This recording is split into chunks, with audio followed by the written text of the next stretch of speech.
Hello friends, welcome to Vadipatti அம்மா சமையல். இன்றைக்கி நம்ம கிச்சனில் பார்க்க போகிற ஸ்பெஷல் ரெசிபி ஜூஸியான சிக்கன் உப்பு கறி தாங்க பார்க்க போகிறோம். ரொம்ப அட்டகாசமான டேஸ்ட்டில் இருக்கும். வாங்க பார்க்கலாம். அதுக்கு முன்னாடி இன்றைய பிறந்த நாள் மற்றும் திருமண நாள் காணும் அனைவருக்கும் வாடிப்பட்டி அம்மாவின் இனிய நாள் வாழ்த்துக்கள்.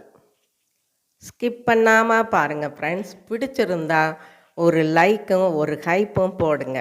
இப்போ வாங்க வீடியோக்குள்ளே போகலாம். இப்போ ஒரு கடாய் எடுத்துக்கலாம். அதில் கொஞ்சமாக நல்லெண்ணெய் விட்டுக்கலாங்க. இப்போ ஒரு 7-8 வரமிளகாய் கிள்ளி போட்டுக்கலாம். போட்டுட்டு அது வதங்கும் போதையே நல்லா சின்ன வெங்காயம் ஒரு 200 வெங்காயத்தை 2 கட் பண்ணி போட்டுக்கலாங்க. இந்த உப்பு கறிக்கு சின்ன வெங்காயம் தான் நல்லது. இப்போ இஞ்சி பூண்டு பொடியாக கட் பண்ணி போட்டுக்கலாம். உங்களுக்கு தேவைன்னா நீங்கள் இஞ்சி பூண்டு பேஸ்ட்டு இருந்தால் கூட நீங்கள் போட்டுக்கலாம். ஆனால் இந்த மாதிரி நம்ம போட்டு செய்யும்போது ஒவ்வொரு வாய் நம்ம சாப்பிடும்போது ரொம்ப அட்டகாசமான டேஸ்ட்டில் இருக்குங்க. அதனால தான் இந்த மாதிரி பொடியாக நம்ம கட் பண்ணிட்டு போட்டுக்கலாம். இப்போ கொஞ்சம் ஃப்ரெஷ்ஷான கருவேப்பிலை அதுவும் சேர்த்துக்க வதக்கிக்கலாங்க. பாருங்கள், வெங்காயம் ரொம்ப வதங்கணுங்கிற அவசியம் இல்லை. ஒரு கண்ணாடி பதத்துக்கு வதங்கினாலே போதுமானது. இப்போ சிக்கன் எடுத்து நல்லா கழுவிட்டு கொஞ்சம் உப்பும் மஞ்சத்தூளும் போட்டு பெரட்டி வச்சுருக்கேன். அப்போத்தான் அந்த சிக்கனுக்குள்ளே நல்லா உப்பு சார்ந்துருக்கும். அதுக்கு கொஞ்சம் இஞ்சி பூண்டு பேஸ்ட்டும் கலந்து அதோட ஊற வச்சுருக்கேங்க. அதை நம்ம இப்போ கடாயில் சேர்த்து நல்லா வதக்கி விட்டுக்கலாம். பாருங்கள், எடுத்த உடனே தண்ணி ஊற்ற வேணாம். ஒரு 5 நிமிஷம் இந்த கடாயிலேயே இருக்கட்டும். இப்போ கொஞ்சம் ஒரு 1/4 டீஸ்பூன் மஞ்சத்தூள் சேர்த்துக்கிடுவோம். சேர்த்துட்டு நல்லா வதக்கி விட்டுக்கலாம். இப்போ 1/2 கிலோ சிக்கன் இருக்குதுங்க. இப்போ அதுக்கு தகுந்த மாதிரி தான் இப்போ சின்ன வெங்காயம் எடுத்துருக்கோம். எவ்வளோக்கு நீங்கள் சின்ன வெங்காயம் போடுறீங்களோ அந்த அளவுக்கு டேஸ்ட்டு கொடுக்குங்க. அதே மாதிரி காஞ்ச வத்தல் வேறு ஒன்றுமே தேவையில்லைங்க. பாருங்கள், அரைச்சிக்கிறச்செல்லாம் இதுக்கு விட போகிறதில்ல. இப்போ 1 டம்ளர் தண்ணி ஊற்றிக்கிடுவோம். ரொம்ப தண்ணி ஊற்ற வேணாம். ஏன்னா சிக்கன்லேருந்து உங்களுக்கு தண்ணி வரும். நம்ம குழம்பு செய்கிறதா இருந்தால் இன்னும் கூட கொஞ்சம் தண்ணி ஊற்றிக்கலாம். இது உப்பு கறி தானே, அதனால் தண்ணி கொஞ்சமாக ஊற்றினாவே போதுமானது. இப்போ நல்லா நம்ம மூடி போட்டு ஒரு 10 நிமிஷத்துக்கு வேக விட்டுருலாங்க.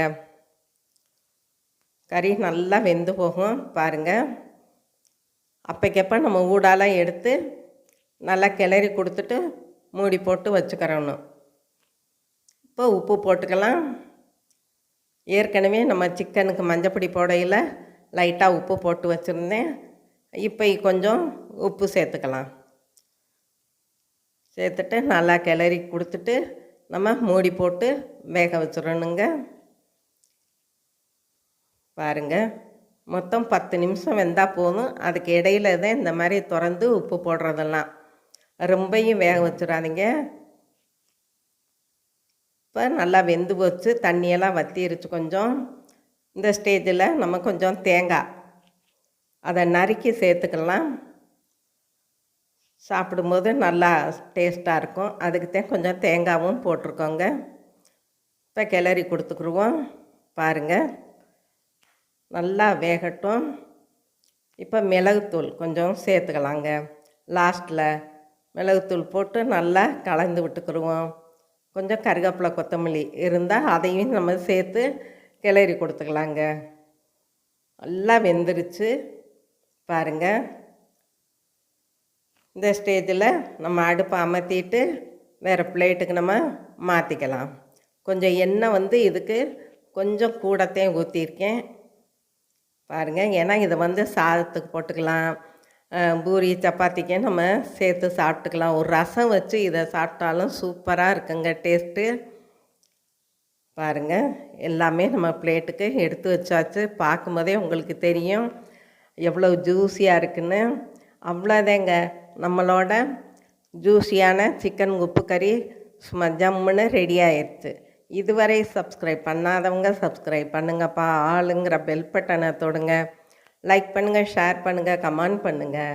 நீங்களும் உங்கள் வீட்டில் ட்ரை பண்ணுங்கள். சாப்பிடுங்க, சந்தோஷமாக இருங்க. நன்றி, வணக்கம்.